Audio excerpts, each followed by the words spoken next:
जय श्री कृष्णा, जय श्री राधे। सभी मित्रों को, सभी भक्तों को मेरा राधे राधे। और सभी मित्रों का हमारे इस चैनल परम धाम का मार्ग, इस पे सभी का स्वागत है।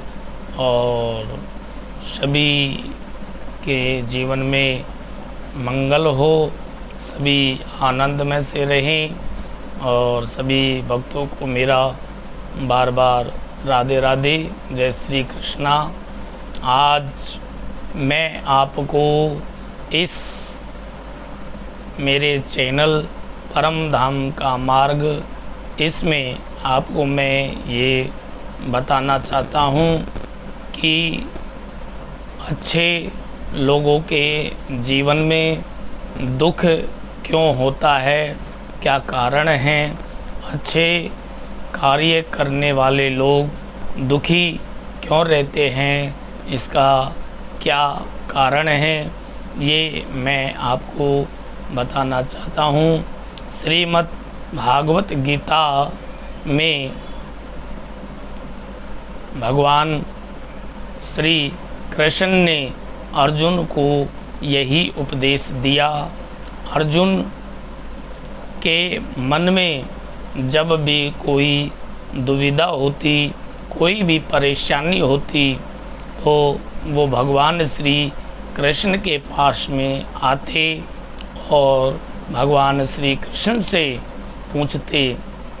आज अर्जुन ने भगवान श्री कृष्ण से सवाल किया कि हे गोविंद, व्यक्ति अच्छा कर्म करने वाला दुखी क्यों रहता है, क्या कारण है, मेरे को बताइए। तो इस बात को सुनकर के भगवान श्री कृष्ण अर्जुन की तरफ देखकर और मुस्कुराए और कहने लगे कि हे अर्जुन, हे पार्थ, अच्छे कर्म करने वाले दुखी क्यों रहते हैं। ये उसकी अज्ञानता का कारण है, या तो ये उस बात को समझ नहीं पाए, क्योंकि भगवान व्यक्ति को जितना भी जो कुछ देना चाहते हैं वो उसके लिए ठीक रहता है। और व्यक्ति दुख और सुख जो भी है वो अपने कर्म के अनुसार ही प्राप्त करता है।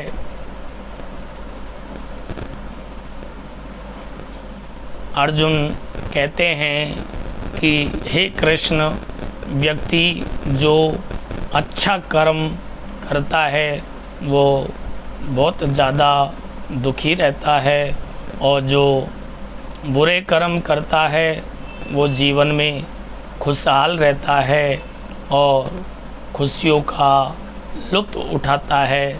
इसका कारण क्या है, मेरे को बताइए।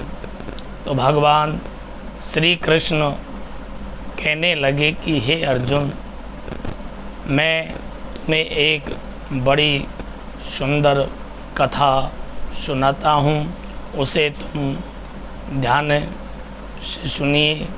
एक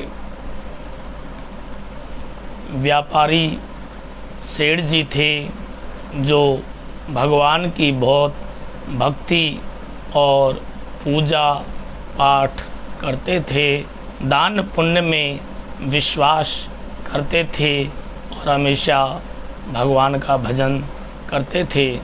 वो व्यापारी व्यक्ति रोज़ भगवान के मंदिर में पूजा करने के लिए जाते थे और रोज़ भगवान की पूजा पाठ करते थे।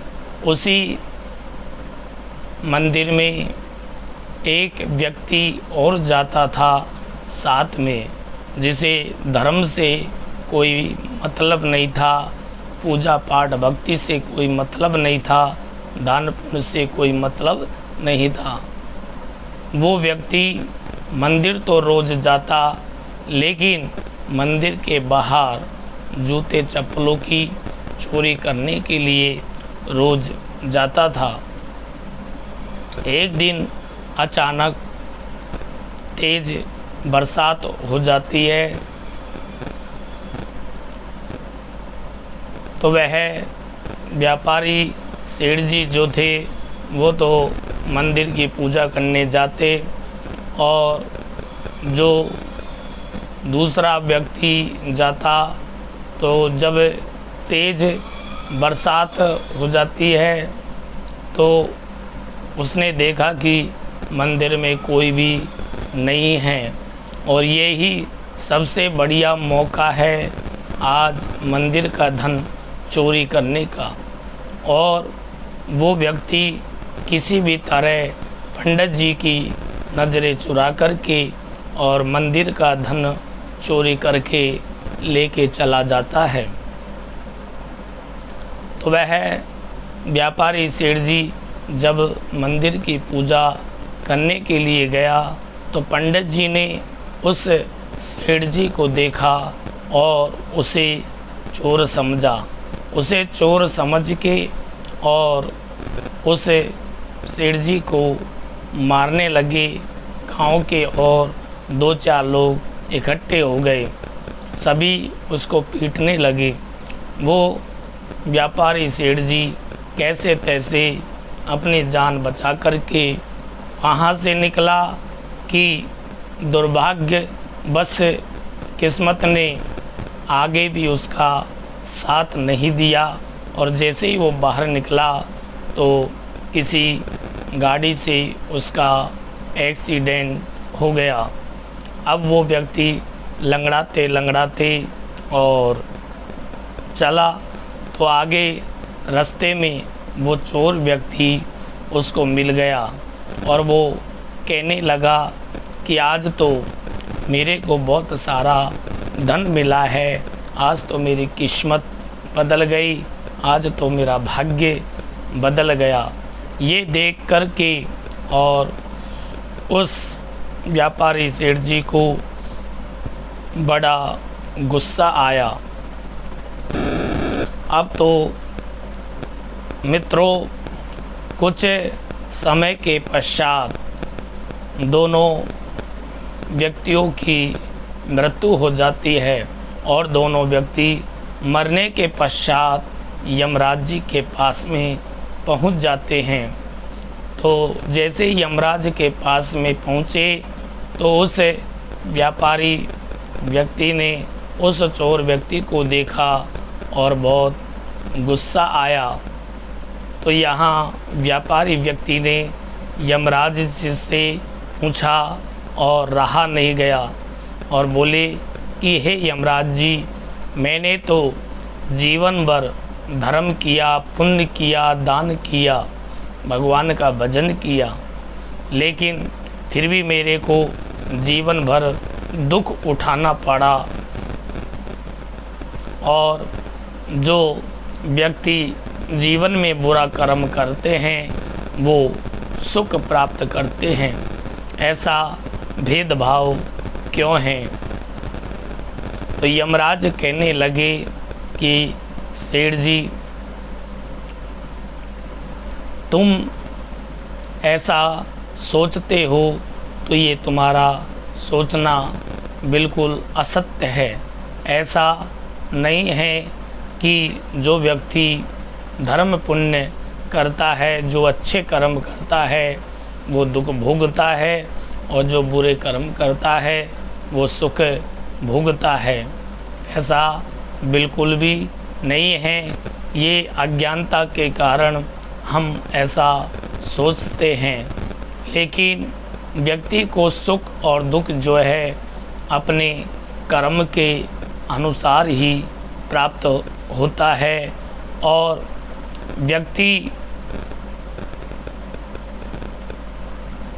व्यक्ति अपने जीवन को एक तो धर्म की राह पर और एक अधर्म की राह पर जैसा व्यक्ति चाहे अपने जीवन को चला सकता है।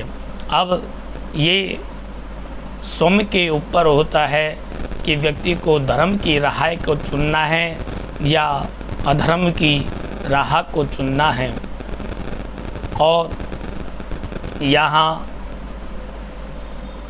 सेठ जी, मैं तुम्हें बताता हूँ कि तुमने जीवन भर अच्छे कर्म किए और दान पुण्य किया और तुम्हारा गाड़ी से एक्सीडेंट हो गया, लेकिन जानते हो सेठ जी, जिस दिन तुम्हारा गाड़ी से एक्सीडेंट हुआ उस दिन तुम्हारा अंतिम समय था, लेकिन तुम्हारे अच्छे कर्मों के कारण और वो एक छोटी सी चोट से टल गई तुम्हारी मृत्यु।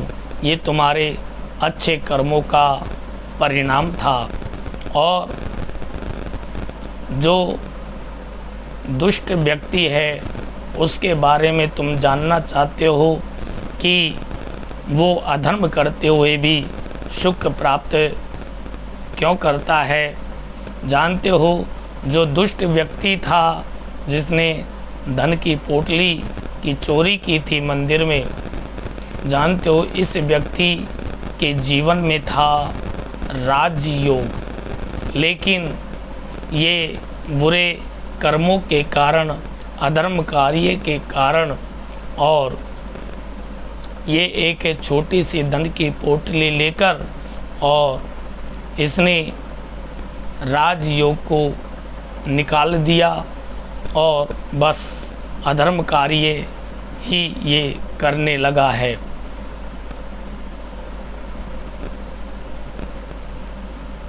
तो सेठ जी, ऐसा कुछ भी नहीं है कि व्यक्ति जो जैसा कर्म करता है उसको वैसा ही फल की प्राप्ति होती है।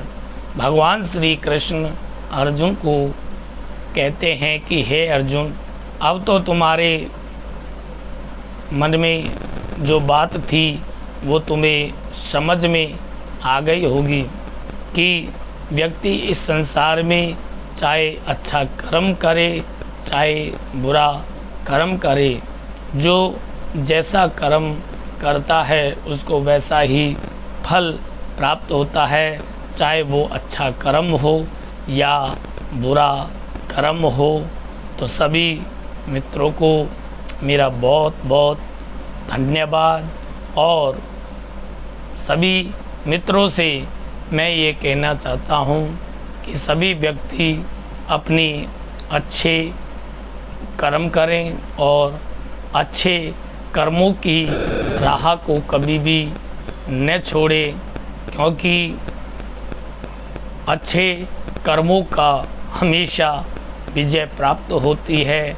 और जो अच्छे कर्म करता है अपने जीवन में, उनके ऊपर मेरे गोविंद की, भगवान श्री कृष्ण की हमेशा कृपा बनी रहती है, क्योंकि कर्म प्रधान विश्व रचि राखा, जो जस करहि तो तस फल चाकहा।